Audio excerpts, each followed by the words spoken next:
ನನ್ನ ಆತ್ಮೀಯ ವೀಕ್ಷಕ ಬಂಧುಗಳಿಗೆ ಅನಂತ ನಮನಗಳು. ಕೆಲವರು ತಮಗ ಇಷ್ಟ ಆದವ್ರ ಬಗ್ಗೆ ಯಾರಾದ್ರೂ ಏನಾದ್ರೂ ಮಾತಾಡಿದ್ರೆ ಬೇಜಾರಾಗ್ತದ.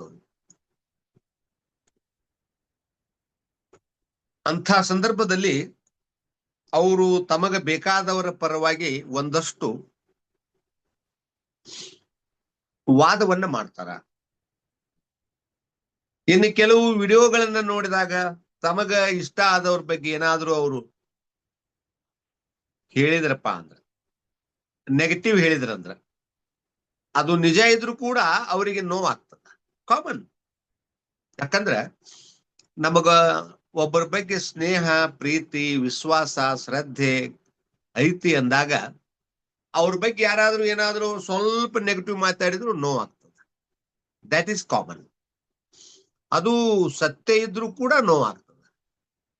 ಯಾಕಂದ್ರೆ ಅವ್ರು ನಮಗ್ ಬೇಕಾದವ್ರು, ಅವ್ರ ಬಗ್ಗೆ ನಮಗ ವಿಶೇಷವಾದಂತಹ ಕಾಳಜಿ ಅದ. ಹೀಗಾಗಿ ನಾವು ವಿಡಿಯೋಗಳನ್ನ ನೋಡಿ ಏನ್ ಮಾಡ್ತೀವಿ, ಕಾಮೆಂಟ್ ಹಾಕ್ತೀವಿ. ಒಂದಷ್ಟು ಕಾಮೆಂಟ್ಗಳನ್ನ ನಮ್ಮ ಇಷ್ಟ ಬಂದವರ ಪರವಾಗಿ ಹಾಕ್ತಿವಿ, ಅಥವಾ ನೀವು ಇವ್ರ ಬಗ್ಗೆ ಸುಮ್ಮನೆ ಯಾಕೆ ಈ ತರ ನೆಗೆಟಿವ್ ಮಾತಾಡ್ತೀರಿ ಅಂತ ಹಾಕ್ತಿವಿ. ಏನೋ ಹಾಕ್ತಿವಿ. ನಾವು ಹಾಕುದು ಅದು ಸ್ವಾತಂತ್ರ್ಯ ಐತೆ. ಅದಕ್ಕ ನಾವು ಏನ್ ಬೇಕಾದ್ರೂ ನಮ್ಮ ಅಭಿಪ್ರಾಯಗಳನ್ನ ಕಾಮೆಂಟ್ಗಳಲ್ಲಿ ಹಾಕ್ಬೋದು, ಕಾಮೆಂಟ್ ಬಾಕ್ಸ್ ನಲ್ಲಿ ಹಾಕ್ಬೋದು. ಆದ್ರೆ ನಾನು ಹೇಗೆ ಇದ್ದೀನಿ ಅನ್ನೋದನ್ನ ಇವತ್ತೊಂಚೂರ ಸಂಕ್ಷಿಪ್ತವಾಗಿ ಹೇಳಿಕ್ ಇಷ್ಟಪಡ್ತೀನಿ. ನಾನು ಈ ಪ್ರಪಂಚದಲ್ಲಿ ಯಾರನ್ನೂ ನನ್ನ ವೈರಿಗಳು ಅಂತ ತಿಳ್ಕೊಂಡಿಲ್ಲ, ಅಥವಾ ನನ್ನ ವಿರೋಧಿಗಳು ಅಂತ ತಿಳ್ಕೊಂಡಿಲ್ಲ. ಹಾಗೆ ಯಾರು ನನ್ನ ಸ್ನೇಹಿತರು ಅಂತೂ ಕೂಡ ನಾ ತಿಳ್ಕೊಂಡಿಲ್ಲ. ಅಂದ್ರೆ ಇವ್ರು ನನಗೆ ಬೇಕಾದವರು ಅಂತ ತಿಳ್ಕೊಂಡಿಲ್ಲ. ಹಾಗೆ ತಿಳ್ಕೊಂಡಾಗ ನಮಗೊಂದು ಸ್ವಲ್ಪ ನೋವಾಗ್ತದೆ, ಕಷ್ಟ ಆಗ್ತದೆ. ಆದ್ರೆ ನಿಜ ಹೇಳ್ಬೇಕಂದ್ರೆ ನಮಗೆ ಈ ಪ್ರಪಂಚದೊಳಗೆ ಸ್ನೇಹಿತರು ಇಲ್ಲ, ವೈರಿಗಳು ಇಲ್ಲ. ಸಮಯಕ್ಕನುಸಾರವಾಗಿ ಕೆಲವು ಸಾರಿ ಕೆಲವರು ಸ್ನೇಹಿತರಾಗ್ತಾರ, ಕೆಲವರು ವೈರಿಗಳಾಗ್ತಾರ. ಎಷ್ಟೋ ಸಾರಿ ಸ್ನೇಹಿತರೇ ವೈರಿಗಳಾಗುವ ಸಾಧ್ಯತೆಗಳು ಇರ್ತಾವು, ಕೆಲವು ದಿನಗಳ ನಂತರ ಅಥವಾ ಕೆಲವು ವರ್ಷಗಳ ನಂತರ. ಮತ್ತೆ ಕೆಲವರು ವೈರಿಗಳು ಕೂಡ ನಮಗ ಸ್ನೇಹಿತರಾಗುವಂತ ಸಾಧ್ಯತೆಗಳು ಕೂಡ ಇರ್ತಾವ, ಕೆಲವು ದಿನಗಳ ನಂತರ ಅಥವಾ ವರ್ಷಗಳ ನಂತರ. ಏನು ಹೇಳಕ್ಕಾಗಲ್ಲ. ಆದ್ರೆ ನಮಗ ಸ್ನೇಹಿತರಾಗ್ಲಿ ವೈರಿಗಳಾಗ್ಲಿ ಅದು ಸಮಯ ಸಂದರ್ಭಗಳ ಮೇಲೆ ನಿರ್ಧಾರ ಆಗ್ತದೆ. ಎಷ್ಟೋ ಸಾರಿ ನಮಗ ಕೆಲವರು ಇಷ್ಟ ಆಗ್ತಾರ, ಕೆಲವರು ಇಷ್ಟ ಆಗಲ್ಲ. ಎಷ್ಟೋ ಸಾರಿ ಇಷ್ಟ ಆದವರೇ ನಮಗೊಮ್ಮೆ ಇಷ್ಟ ಆಗಲ್ಲ, ಅವ್ರಿಗೆ ನಮಗೆ ಏನೋ ಭಿನ್ನಾಭಿಪ್ರಾಯಗಳು ಬರಬಹುದು.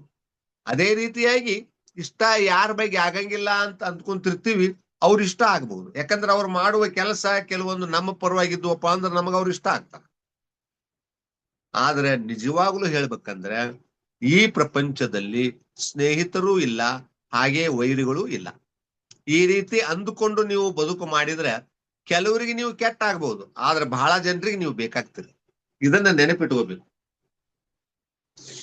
ನಾನು ಮಾತನಾಡುವಾಗ, ನನ್ನ ಅಭಿಪ್ರಾಯಗಳನ್ನ ವ್ಯಕ್ತಪಡಿಸುವಾಗ, ವಿಡಿಯೋಗಳನ್ನ ಮಾಡುವಾಗ, ಬೇರೆಯವರ ಸಲಹೆ ಸೂಚನೆಗಳನ್ನ, ಅವರ ಕೆಲವು ವಿಚಾರಗಳನ್ನ ನಾನು ಶ್ರದ್ಧೆಯಿಂದ ಆಲಿಸ್ತೀನಿ, ಕೇಳ್ತೀನಿ.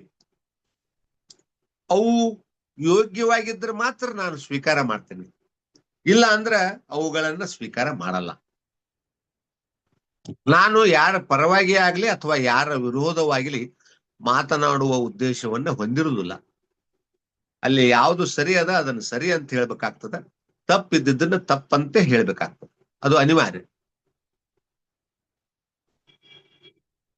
ಅದಕ್ಕ ನಾವು ಯಾರು ಏನೇ ಹೇಳಿದ್ರು ಕೂಡ ನಮ್ಮದೇ ಆದಂತಹ ಕೆಲವು ವಿಚಾರಗಳಿರ್ತಾವಲ್ಲ, ಅವುಗಳನ್ನ ಸುಲಭವಾಗಿ ಬಿಟ್ಟು ಕೊಡಬಾರ್ದು.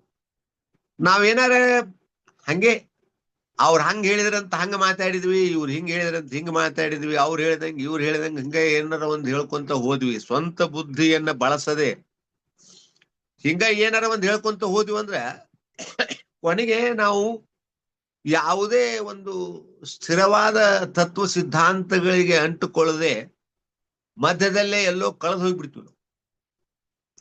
ಕೊನೆಗೆ ಅವರು ಕೈ ಬಿಟ್ಬಿಡ್ತಾರ, ಇವರು ಕೈ ಬಿಟ್ಬಿಡ್ತಾರ. ಅದಕ್ಕ ಅವಾಗ ನಾವು ಯಾರ ಪರವಾಗಿ ನಿಲ್ಲುವುದರ ಅವಶ್ಯಕತೆ ಇಲ್ಲ, ಹಾಗೆ ಯಾರ ವಿರೋಧವಾಗಿಯೂ ನಿಲ್ಲುವ ಅವಶ್ಯಕತೆ ಇಲ್ಲ. ಇಲ್ಲಿ ವಿರೋಧ ಪರ ಅನ್ನುವಂತ ಮಾತೇ ಇಲ್ಲ. ನಿಜವಾದ ತಿಳುವಳಿಕಿದ್ದವರು ನಾವೇನಾದ್ರೂ ಅವ್ರದ್ದು ಕೆಲವು ತಪ್ಪುಗಳನ್ನ ಎತ್ತಿ ಹೇಳಿದಾಗ ಅದನ್ನ ಅರ್ಥ ಮಾಡ್ಕೊಂಡು ಮುಂದುವರಿತಾರೆ. ಮೊನ್ನೆ ಒಂದು ಹೇಳಿದ್ನಲ್ಲ ಎಕ್ಸಾಂಪಲ್, ನಮ್ಮ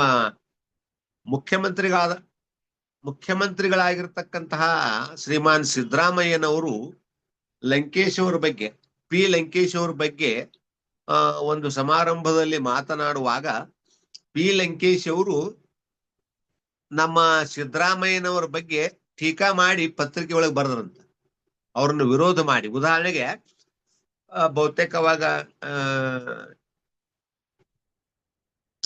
ದೇವೇಗೌಡರು ಮುಖ್ಯಮಂತ್ರಿ ಇದ್ರಂತ ಕಾಣಿಸುತ್ತ, ಅವಾಗ ಇವ್ರನ್ನ ಅರ್ಥಮಂತ್ರಿ ಮಾಡಿದ್ರಂತ ದೇವೇಗೌಡರು ಸಿದ್ದರಾಮಯ್ಯನವ್ರನ್ನ.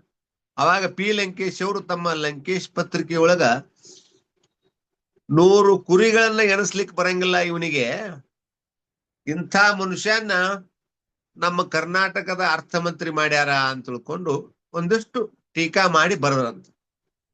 ಅದನ್ನ ನೋಡಿದಂತ ಸಿದ್ದರಾಮಯ್ಯನವರು ಸಿಟ್ಟಿಗೆ ಬರ್ಲಿಲ್ಲ. ಅವರು ಲಂಕೇಶ್ ಅವರ ಮಾತನ್ನ ಸುಳ್ಳು ಮಾಡಬೇಕು ಅಂತ ತಿಳ್ಕೊಂಡು, ಅದನ್ನೊಂದು ಪ್ರತಿಜ್ಞೆ ಅಂತ ತಿಳ್ಕೊಂಡು, ಅದನ್ನೊಂದು ಚಾಲೆಂಜ್ ಅಂತ ತಿಳ್ಕೊಂಡು ಅವರು 10 ಅರ್ಥಶಾಸ್ತ್ರಜ್ಞರನ್ನ ಸಂಪರ್ಕ ಮಾಡಿ ಅವ್ರ ಜೊತೆ ಡಿಸ್ಕಷನ್ ಮಾಡಿ ಒಂದು ಒಳ್ಳೆಯ ಬಜೆಟ್ ಅನ್ನ ಮಂಡನೆ ಮಾಡಿದ್ರಂತ.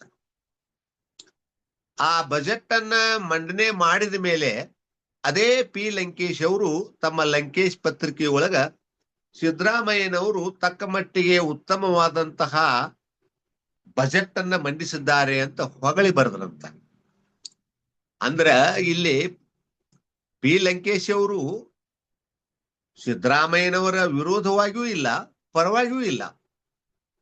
ಅವರು ಇನ್ನೊಬ್ಬರನ್ನ ಸರಿ ಮಾಡುವ ಕಡೆಗೆ ಹೆಚ್ಚಿನ ಪ್ರಯತ್ನವನ್ನ ಕೊಡ್ತಾರ, ಸರಿಯಾದದ್ದನ್ನ ಮಾಡ್ಲಿ ಅಂತ ಅವರು ಪ್ರೇರೇಪಣೆ ಮಾಡ್ತಾರ, ಪ್ರೋತ್ಸಾಹವನ್ನು ಕೊಡ್ತಾರ. ಸರಿಯಾಗಿ ಮಾಡದೇ ಇದ್ದಾಗ, ತಪ್ಪುಗಳನ್ನ ಮಾಡಿದಾಗ ಅದನ್ನ ಅವರು ತಮ್ಮ ಪತ್ರಿಕೆಗಳಲ್ಲಿ ಹಾಕಿ ಅವರಿಗೆ ಒಂದಷ್ಟು ಪನಿಷ್ಮೆಂಟ್ ಕೂಡ ಕೊಡ್ತಾ ಇದ್ರು. ಅಂದ್ರೆ ನಾವಿಲ್ಲಿ ನಮ್ಮನ್ನ ಹೊಗಳಿದವರ ಬಗ್ಗೆನೂ ನಾವು ಬಹಳಷ್ಟು ಸಂತೋಷ ಪಡುವ ಅವಶ್ಯಕತೆ ಇಲ್ಲ, ಹಾಗೆ ನಮ್ಮನ್ನ ತೆಗಳಿದವರ ಬಗ್ಗೆ ಕೂಡ ನಾವು ಬಹಳಷ್ಟು ದುಃಖ ಪಡುವ ಅವಶ್ಯಕತೆ ಇಲ್ಲ. ನಾವು ಯಾವಾಗಲೂ ಸರಿಯಾದ ಮಾರ್ಗದಲ್ಲೇ ನಡಿಬೇಕು, ಒಳ್ಳೆಯ ಮಾರ್ಗದಲ್ಲೇ ಹೋಗ್ಬೇಕು. ಸತ್ಯ, ಧರ್ಮ, ಶಾಂತಿ, ಪ್ರೇಮ, ಅಹಿಂಸೆಗಳನ್ನ ಜೀವನದಲ್ಲಿ ಅಳವಡಿಸಿಕೊಂಡು ನಾವು ಮುಂದುವರಿಬೇಕು ಅನ್ನುವಂತಹ ಮಾತನ್ನ ನಾನು ಹೇಳ್ತಾ ಇದ್ದೀನಿ. ಅಂದ್ರ ಇನ್ನೊಬ್ರು ನಮ್ಮ ಬಗ್ಗೆ ಏನ್ ಹೇಳ್ತಾರ ಅನ್ನೋದ್ರಿಂದ ನಮ್ಮ ಫ್ಯೂಚರು ರೆಡಿ ಆಗಲ್ಲ. ಇನ್ನೊಬ್ರು ಏನ್ ಹೇಳ್ತಾರ ಅನ್ನೋದ್ರ ಮೇಲೆ ನಮ್ಮ ಭವಿಷ್ಯ ನಿಂತಿಲ್ಲ. ನಾವು ಹೇಗೆ ನಡೀತೀವಿ, ನಾವು ಹೇಗೆ ಇದ್ದೀವಿ ಅನ್ನೋದ್ರ ಮ್ಯಾಗ ನಮ್ಮ ಮುಂದಿನ ಭವಿಷ್ಯ ನಿಂತಿರ್ತದ ಅನ್ನುವಂತ ಮಾತನ್ನ ಹೇಳ್ತಾ ನನ್ನ ಈ ವಿಡಿಯೋವನ್ನ ಮುಗಿಸ್ತಾ ಇದ್ದೀನಿ sir. Thank you sir, thank you very much. ದಯವಿಟ್ಟು ಸಬ್ಸ್ಕ್ರೈಬ್ ಆಗ್ರಿ, ಲೈಕ್ ಮಾಡ್ರಿ, ಶೇರ್ ಮಾಡ್ರಿ. ಸಬ್ಸ್ಕ್ರೈಬ್ ಆಗಿದ್ರಪ್ಪ ಅಂದ್ರ ಬೇರೆದವ್ರಿಗೂ ಕೂಡ ಆಗ್ಲಿಕ್ಕೆ ಹೇಳ್ರಿ. ಮುಂದಿನ ವಿಡಿಯೋದಲ್ಲಿ ಭೇಟಿ ಆಗೋಣ. Thank you.